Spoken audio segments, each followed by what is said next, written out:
Hello and welcome to Thinkpodpowered by the FII Institute.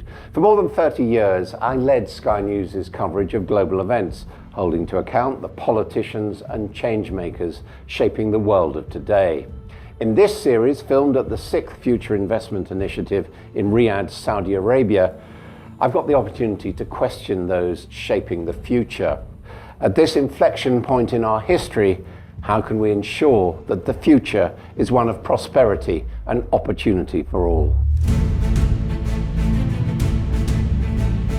This episode, we're joined by Adeeb Ahamed, entrepreneur, philanthropist, and managing director of Lulu Financial Holdings, amongst other companies. There are requirements on different sector that needs to be fulfilled by a middle financial inclusive person, and that's where we come into handy. We discuss financial inclusion, digital disruption, and the outlook for South Asia, a region burgeoning with economic potential.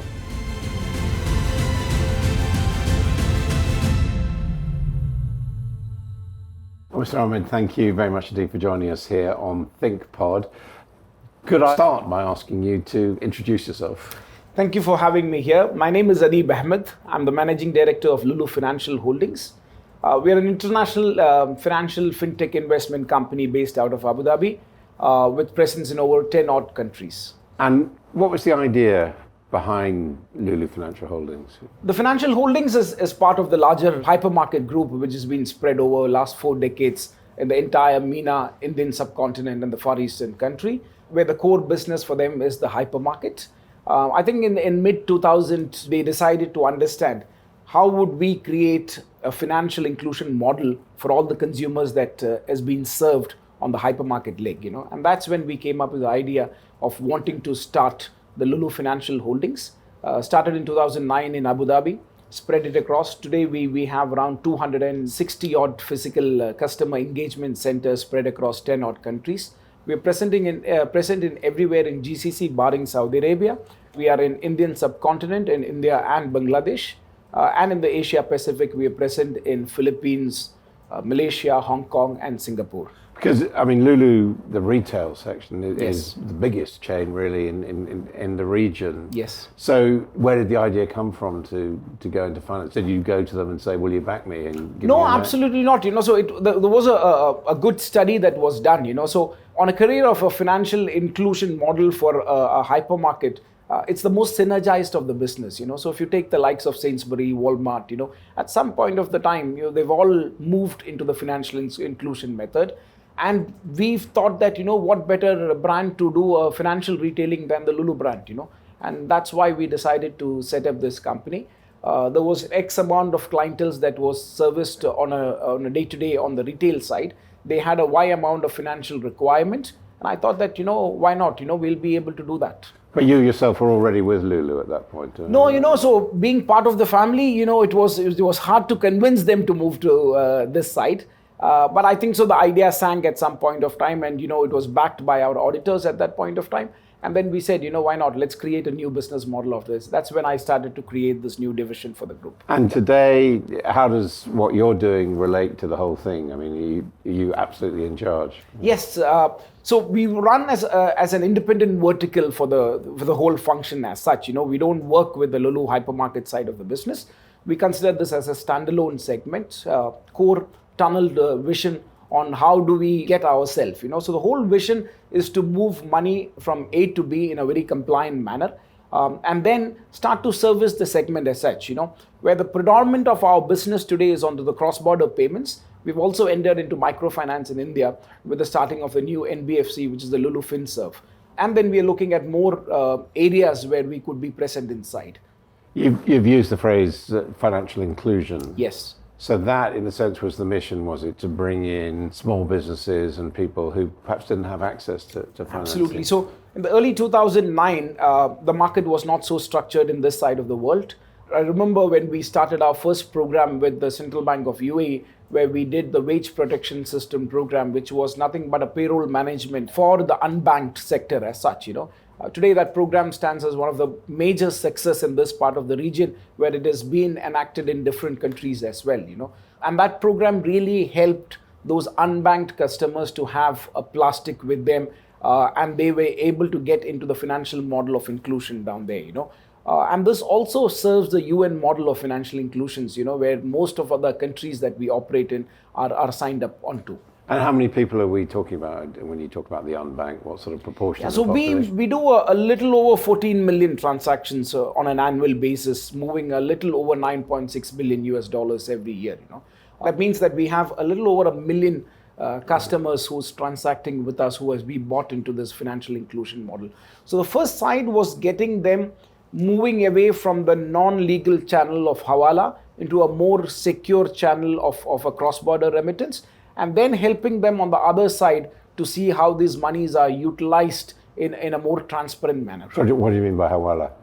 Earlier times, there was illegal channels of moving money, which was not captured, and it was very predominant in the MENA region as well, With the central bank coming and working with players such as ourselves in this market, we were able to move a lot of consumers and show them the benefit of using legal transaction route to send their money back home. As you know, the GCC region constitutes a large number of migrant population because of the geographical presence and the need of having migrants to come and work down here.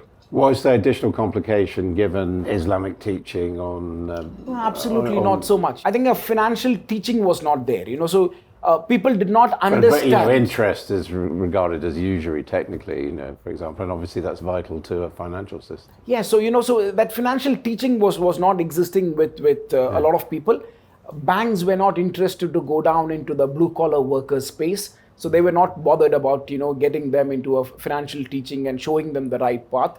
With a more structured structure such as exchange aspect in this region, which is very different to what you would find in the western side, we were able to go down to the roots, educate our consumers on the needs and the benefits of sending through a channel such as ours, and get them into that inclusive model. So if you take the market you're operating in, let's say where you're based, for example, what proportion of the population are unbanked at this stage? If you were asking me this question in 2009, I would say a large portion that could even constitute to close to 35 to 40% of the people. But if you're asking me a question now in 2022, I would say that, less than 5% must be unbanked at this point of time. We ourselves have around 600,000 plastics in the market, and similar players have the same thing, So today in major markets that we operate in, we feel that we have done a fairly good job along with the central bank regulations on each of the countries to get a larger blue collar migrant populations into the bank sector. Maybe not in a bank account, but definitely a plastic. It's very interesting that you're going into retail banking and actually relatively small sums of money at a time when the big banks, Barclays, Citi, whatever, are actually wanting to pull away from that kind of service. I think we see that trajectory even today, So a lot of people are not interested in the retail banking side, because I think so the corporate banking and the investment banking gives them better return on the capital deployed by them. So there seem to be a large void in the market, and I think so that's a new business horizon that we see, where we can come and fulfill inside. Today, we have moved away from being just an exchange platform, but we've moved into how we are able to embark on a new journey using open banking platforms as well, where we become the rails for many banks to do their activities on ground. Because a lot of banks are moving away and not having branches. And now not having branches has its own advantage and disadvantage. Advantage, it's a digital only generation that is coming through. Sure. So that's definitely the way to move forward. But we still today have a generation that still requires the need to go to a branch and do a transaction, where the bank's saying that, that's a very small population and I don't want to open up a branch for that. But banks are now tying up with institutions such as ours, where we would be able to do all those requirements for their clients, Recently, we have tied up with Wio, which is a digital bank based out of UAE, where we do all their needs in terms of a customer engagement through our touch points that we have. Effectively becoming a middle-man to a certain Absolutely. We've practically become an extension to these guys. It's not a middleman. It's predominantly we have become an extension arm to these banks' requirement for their clienteles, whether it is SME, MSME, small segment consumers. where they feel that, there is still an engagement center in case they need one. And what sort of return are you looking for from your customers, if you like? Once we get them on board into our premises, then there is a lot of products that we can upsell and cross-sell, So that's what's the advantage for us is, So we've always invested on all those infrastructure for the cross-border payment requirement. Anything that we add on is an additional benefit for us. And so you do have bricks and mortar people yes on the ground. I mean, so that's what we said. We had around 260 across 10 countries that we are present in. Now we are trying to see, how many more services that we can add on to these touch points that could make it even more better for us. And as you say, this is mostly, or your primary service is for expatriate workers. Absolutely, yes. I mean, in some parts of the world here, they actually outnumber the residents. Absolutely. And are you getting any interest from citizens, residents as well? Yes, of course. So the initial core was to get the cross-border side just for the retail side. Now we're trying to do it on the corporate side as well, So a lot of inter-GCC transfer in order for goods movement, business, e-commerce, social infrastructure in terms of influencers, So there are requirements on different sector that needs to be fulfilled by a middle financial inclusive person. And that's where we come into handy, So for e-commerce guys, the last mile connectivity in terms of payment, social influencers where you have large corporates who wants to pay out social influencers in different countries, we become the last mile connection for them. So there's a lot of newer models that are emerging in this financial market. And now we are finding out that, we could become a very strong player in all these factors. By definition, you're operating across borders. Yeah, absolutely. How difficult is that? In today's time, it's very difficult. Why? Because you have the de-risking done by the larger banks, where they don't understand the model that we work upon. So it's very hard to get a US clearing bank account. It's impossible. I tried to pay some money into the US. So they're just making it very difficult, but they're not trying to understand that, unlike the West where this line of business is done on a mom and pop grocery store, here in the GCC market, it's a well-regulated industry. We are highly capitalized.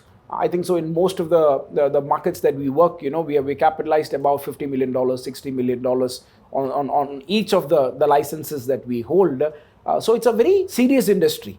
But when this is to be reflected onto the Western side, they view us still as a mom and pop grocery store, where, activities and transaction happens, So that's the reason why they do a lot of de-risking on us.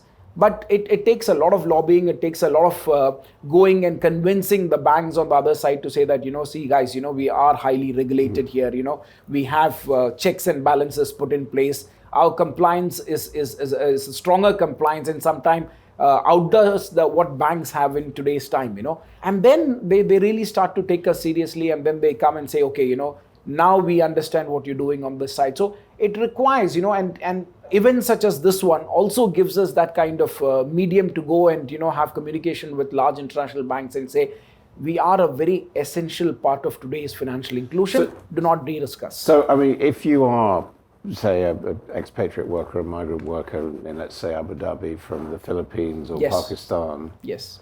What's different about what you do with the money, the remittances going home compared to what used to happen? As I said, it's the channel of usage. Earlier, the channel was a very unofficial channel. Today, it's a very official channel because, we get tracked, we get monitored, compliance has been done. So it helps the economy from where it is being sent. It also helps the economy where it is received, because actual transaction happens on a very legitimate financial channel. Whereas in earlier times, that was not the case in this side of the world. In over the last 2 decades, that has really changed. And thanks to the great regulations that has come up on this side of the world. And does it mean that it costs people less to get the money home? Cost is an increasing factor year on year, with compliance taking a large amount of our cost structure, and that's something that is not avoidable. I think so that's something that the consumers also needs to understand, that we are trying to do this for their own safety. Today you have a lot of issues on hacking and getting lost, using unuse of financial tools such as cryptos and so on and so forth, where the knowledge is very little, and you find that it's a great avenue to make short-term money, and then you go and lose a lot of money out of it. So institutions such as ours teach them that what seems to be the right path to take and how effective is to use each of these financial tools. Are we inevitably moving towards a cashless society where basically everyone will have to have a digital financial identity of some kind? I believe so. I truly believe in a cashless society. Is it going to happen in this decade? I have my doubts. Will it happen in the next decade? Yeah, there is a good possibility that we would come down a large number, but it's not going to be a fully cashless society. But I think so moving forward, we would see the traction getting faster and faster.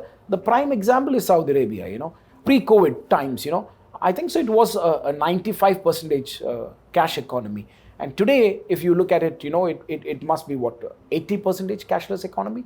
And that happened over a short span of 2 years, and I think so that's kudos to the thought process, and as an organization, what attracted us more to Saudi Arabia over the last 2 years is the leadership demographic pattern, as we would agree, world today has one of the youngest population, but has the oldest leadership levels, but in Saudi Arabia, the difference that we find is that, it's a government today, or it's a leadership today of the young, for the young, and by the young. This says that there is an ability for faster adaptation. It does require an opening up. I mean, Lulu, for example, Lulu Finance, you're not yet fully operational here. No, but at least we have a path today put in front of us saying that walk in this path and you would be present here in this market, And I think so that's a very good positive approach, Pre-2019, we didn't even have a path for us to say that, when would we get a license in this market. For us, it was good that we have not got license before, because had we got license then, we would have come with a lot of baggage on the methodology of operating here. Would have been a very old structure that we would have put. We would have still opened up many touch points in this market, But today, when we are asked to set up an institution here, we are no longer thinking about setting up a physical brick and mortar touch. We're thinking 100% digital aspect. I tell all my team here in Saudi Arabia, we have a large team today in Saudi Arabia, and I tell them that for Saudi, good enough is not good enough. You need to start thinking about something very different to the other patterns. Why? Because we're coming with a very different model of inclusion here. Finally, what are your aspirations, your hopes, your plans for the next decade? At Lulu Financial Holdings, we are looking to be expanding our presence in each of the countries. Definitely add Saudi Arabia to the list of countries that we operate inside. We feel that we can add a lot of value to the local market in terms of activities that we've been doing in other markets as well. Thanks to SAMA and the regulatory authorities down here, we have been laid down a path, walking down that path, and hopefully, next time we see each other, we would have a different story about, how we are thriving in Saudi Arabia. Mr. Ahmed, thank you very much indeed. Thank you very much. Pleasure. In these turbulent times, don't forget to like, comment, share, and subscribe to Thinkpod for more insight and analysis.